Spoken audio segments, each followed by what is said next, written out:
الصلاة خير من النوم.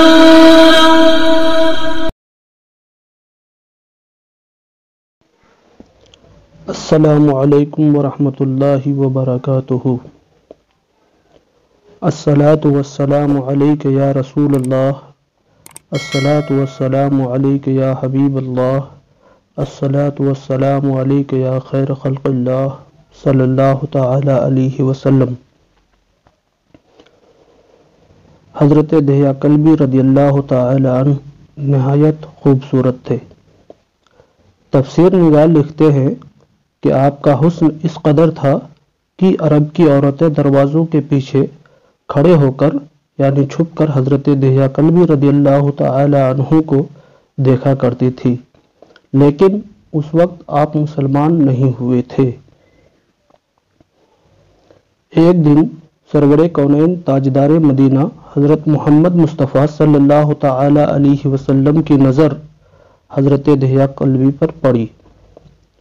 آپ صلی اللہ تعالی علیہ وسلم نے حضرت دہیا کلبی کے چہرے کو دیکھا کہ اتنا حسین نوجوان ہے. آپ صلی اللہ تعالی علیہ وسلم نے رات کو اللہ تعالی کی بارگاہ میں دعا مانگی، یا اللہ اتنا خوبصورت نوجوان بنایا ہے، اس کے دل میں اسلام کی محبت ڈال دے، اسے مسلمان کر دے، اتنے حسین نوجوان کو جہنم سے بچا لے. رات کو آپ صلی اللہ تعالی علیہ وسلم نے دعا فرمائی. صبح حضرت دہیا کلبی رضی اللہ تعالی عنہ آپ صلی اللہ تعالی علیہ وسلم کی خدمت میں حاضر ہو گئے. حضرت دہیا کلبی رضی اللہ تعالی عنہ کہنے لگے، اے اللہ کے رسول صلی اللہ تعالی علیہ وسلم، بتائیں آپ صلی اللہ تعالی علیہ وسلم کیا احکام لے کر آئے ہیں؟ آپ صلی اللہ تعالی علیہ وسلم نے فرمایا، میں اللہ کا رسول ہوں اور اللہ واحد ہے، اس کا کوئی شریک نہیں. پھر توحید و رسالت کے بارے میں حضرت دہیا کلبی کو بتایا. حضرت دہیا کلبی نے کہا، اے اللہ کے نبی، میں مسلمان تو ہو جاؤں لیکن ایک بات کا ہر وقت ڈر لگا رہتا ہے. ایک گناہ میں نے ایسا کیا ہے کہ آپ کا رب مجھے کبھی معاف نہیں کرے گا. آپ صلی اللہ تعالی علیہ وسلم نے فرمایا، اے دہیا بتا تو نے کیسا گناہ کیا ہے؟ تو حضرت دہیا کلبی نے کہا، یا رسول اللہ، میں اپنے قبیلے کا سردار ہوں اور ہمارے قبیلے میں بیٹیوں کی پیدائش پر انہیں زندہ دفن کر دیا جاتا ہے. کیونکہ میں قبیلے کا سردار ہوں اس لیے میں نے 70 گھروں کی بیٹیوں کو زندہ دفن کیا ہے. آپ کا رب مجھے کبھی معاف نہیں کرے گا.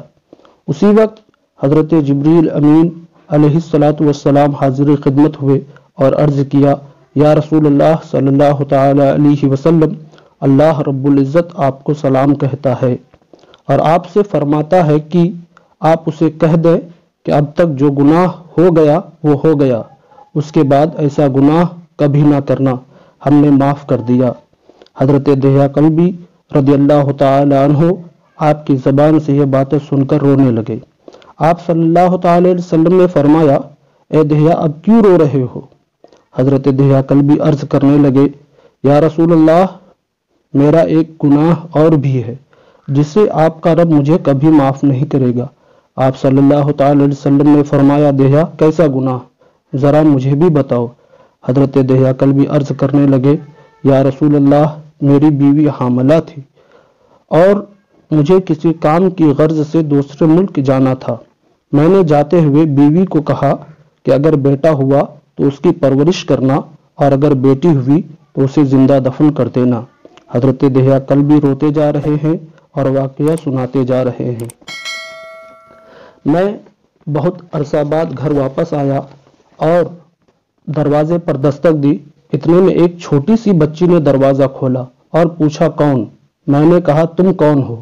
وہ بچی بولی، میں اس گھر کے مالک کی بیٹی ہوں، آپ کون ہیں؟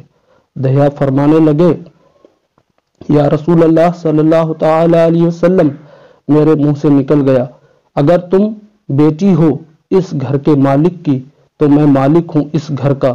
یا رسول اللہ، میرے منہ سے یہ بات نکلنے کی دیر تھی کہ اس چھوٹی سی بچی نے میرے ٹانگوں سے مجھے پکڑ لیا اور بولنے لگی، بابا بابا آپ کہاں چلے گئے تھے؟ بابا میں کتنے دنوں سے آپ کا انتظار کر رہی ہوں۔ حضرت دہیا کلبی روتے جا رہے ہیں اور عرض کرتے ہیں، اے اللہ کے نبی، میں نے بیٹی کو دھکا دیا اور جا کر بیوی سے پوچھا یہ بچی کون ہے؟ بیوی رونے لگ گئی اور کہنے لگی، دہیا یہ تمہاری بیٹی ہے۔ یا رسول اللہ صلی اللہ تعالی علیہ وسلم، مجھے ذرا بھی ترس نہ آیا۔ میں نے سوچا میں قبیلے کا سردار ہوں، اگر اپنی بیٹی کو دفن نہ کیا تو لوگ کہیں گے ہماری بیٹیوں کو دفن کرتا رہا اور اپنی بیٹی سے پیار کرتا ہے۔ حضرت دہیا کلبی کی آنکھوں سے اشک زاروں قطار نکلنے لگے۔ یا رسول اللہ، وہ بچی بہت ہی خوبصورت، بہت ہی حسین تھی، میرا دل کر رہا تھا اسے اپنے سینے سے لگا لوں، پھر سوچا کہیں لوگ بعد میں یہ باتیں نہ کرے کہ اپنی بیٹی کی باری آئی تو اسے زندہ دفن کیوں نہیں کیا۔ میں گھر سے بیٹی کو تیار کروا کر نکلا تو بیوی نے میرے پاؤں پکڑ لیے، دہیا اسے نہ مارنا، دہیا یہ تمہاری بیٹی ہے، ماں تو آخر ماں ہوتی ہے۔ میں نے بیوی کو پیچھے دھکا دیا اور بچی کو لے کر چل پڑا۔ راستے میں میری بیٹی نے کہا، بابا مجھے نانی کے گھر لے کر جا رہے ہو؟ بابا کیا مجھے کھلونے لے کر دینے جا رہے ہو؟ بابا ہم کہاں جا رہے ہیں؟ دہیا کلبی روتے جا رہے ہیں اور واقعہ سناتے جا رہے ہیں۔ یا رسول اللہ، میں بچی کے سوالوں کا جواب نہیں دیتا تھا۔ وہ پوچھ رہی تھی، بابا آپ کہاں چلے گئے تھے؟ وہ کبھی میرا منہ چومتی تھی، کبھی اپنے بازوں کو گردن کے گرد ڈال دیتی تھی، لیکن میں کچھ نہیں بولتا۔ ایک مقام پر جا کر میں نے اسے بٹھا دیا اور خود اس کی قبر کھودنے لگ گیا۔ آقا کریم صلی اللہ تعالی علیہ وسلم دہیا کلبی کی زبان سے واقعہ سنتے جا رہے ہیں اور روتے جا رہے ہیں۔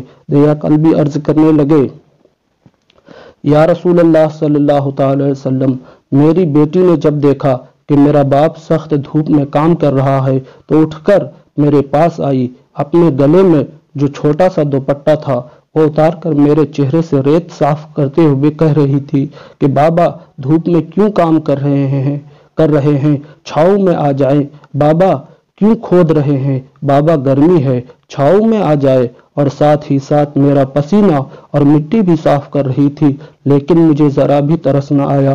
آخر کار جب قبر تیار ہو گئی اور میری بیٹی میرے پاس آئی تو میں نے اسے دھکا دے دیا، وہ قبر میں گر گئی اور میں ریت ڈالنے لگ گیا۔ بچی ریت میں سے روتی ہوئی اپنے چھوٹے چھوٹے ہاتھ میرے سامنے جوڑ کر کہنے لگی، بابا میں نہیں لیتی کھلونے، بابا میں نہیں جاتی نانی کے گھر، بابا اگر میری صورت آپ کو پسند نہیں آتی تو میں کبھی نہیں آتی آپ کے سامنے، بابا مجھے ایسے نہ مارے۔ یا رسول اللہ صلی اللہ تعالی علیہ وسلم، میں ریت ڈالتا گیا، مجھے اس کی باتیں سن کر بھی ترس نہ آیا۔ میری بیٹی پر جب مٹی مکمل ہو گئی اور اس کا سر رہ گیا تو میری بیٹی نے میری طرف سے توجہ ہٹا لی اور بولی، اے میرے مالک، میں نے سنا ہے کہ تیرا ایک نبی آئے گا جو بیٹیوں کو عزت دے گا، جو بیٹیوں کی عزت بچائے گا۔ اے اللہ وہ نبی بھیج دے، بیٹیاں مر رہی ہے۔ حضرت دہیا کلبی عرض کرتے ہیں کہ یا رسول اللہ صلی اللہ تعالی علیہ وسلم، پھر میں نے اسے ریت میں دفن کر دیا۔ حضرت دہیا کلبی رضی اللہ تعالی عنہ واقعہ سناتے ہوئے بے انتہا روئے۔ یہ واقعہ جب بتا دیا تو دیکھا کہ آپ صلی اللہ تعالی علیہ وسلم اتنا رو رہے ہیں کہ آپ صلی اللہ تعالی علیہ وسلم کی داڑھی مبارک آنسو سے گیلی ہو گئی ہے۔ آپ صلی اللہ تعالی وسلم نے فرمایا، دہیا ذرا پھر سے اپنی بیٹی کا واقعہ سناؤ، اس بیٹی کا واقعہ مجھ محمد کے، اس بیٹی کا واقعہ سناؤ، اس بیٹی کا واقعہ جو مجھ محمد کے انتظار میں دنیا سے چلی گئی۔ آپ صلی اللہ تعالی علیہ وسلم نے یہ واقعہ دہیا کلبی کی زبان سے 3 دفعہ سنا اور اتنا روئے کہ آپ کو دیکھ کر صحابہ کرام رضوان اللہ تعالی علیہم اجمعین بھی رونے لگ گئے اور کہنے لگے، اے دہیا کیوں رلاتا ہے تو ہمارے آقا کو، ہم سے برداشت نہیں ہو رہا ہے۔ آپ صلی اللہ تعالی علیہ وسلم نے حضرت دہیا کلبی سے 3 بار واقعہ سنا تو حضرت دہیا کلبی کی رو رو کر کوئی حالت نہ رہی۔ اتنے میں حضرت جبرائیل علیہ السلام حاضر ہوئے اور عرض کرنے لگے، یا رسول اللہ صلی اللہ تعالی علیہ وسلم، اللہ رب العزت آپ کو سلام کہتا ہے اور فرماتا ہے کہ اے محبوب صلی اللہ تعالی علیہ وسلم، دہیا کو کہہ دے کہ وہ اس وقت تھا جب اس نے اللہ اور آپ صلی اللہ تعالی علیہ وسلم کو نہیں مانا تھا، اب مجھ کو اور آپ کو اس نے مان لیا ہے تو دہیا کا یہ گناہ بھی ہم نے معاف کر دیا ہے۔ اس کے بعد ہمارے اور آپ کے آقا جناب محمد رسول اللہ صلی اللہ تعالی علیہ وسلم نے فرمایا، جس نے 2 بیٹیوں کی کفالت کی، انہیں بڑا کیا، ان کے فرائض ادا کیے، وہ قیامت کے دن میرے ساتھ اس طرح ہوگا جس طرح شہادت کی اور ساتھ والی انگلی آپس میں ملی ہوئی ہے۔ سامعین محترم، جس نے 2 بیٹیوں کی پرورش کی اس کی یہ اہمیت ہے، تو پھر جس نے 3 یا 4 یا 5 بیٹیوں کی پرورش کی اس کی کیا اہمیت ہوگی۔ بیٹیوں کی پیدائش پر گھبرایا نہیں کرتے، انہیں والدین پر بوجھ نہ سمجھیں، بلکہ یہ بیٹیاں تو اللہ رب العزت کی خاص رحمت ہوتی ہے۔ اللہ رب العزت کی بارگاہ میں دعا ہے کہ تمام مسلمانوں کو یہ توفیق دے کہ وہ اپنی بیٹیوں کی اچھی طرح سے کفالت کر سکے، آمین ثم آمین۔ سامعین محترم، آخر میں آپ سے گزارش ہے کہ اگر ابھی تک آپ نے میرے چینل کو سبسکرائب نہیں کیا ہے تو سبسکرائب کر لیں، اور اگر آپ کو ویڈیو اچھا لگے تو لائک کریں اور اپنے دوستوں کے ساتھ شیئر کریں۔ جزاک اللہ خیرہ۔ السلام علیکم ورحمۃ اللہ وبرکاتہ۔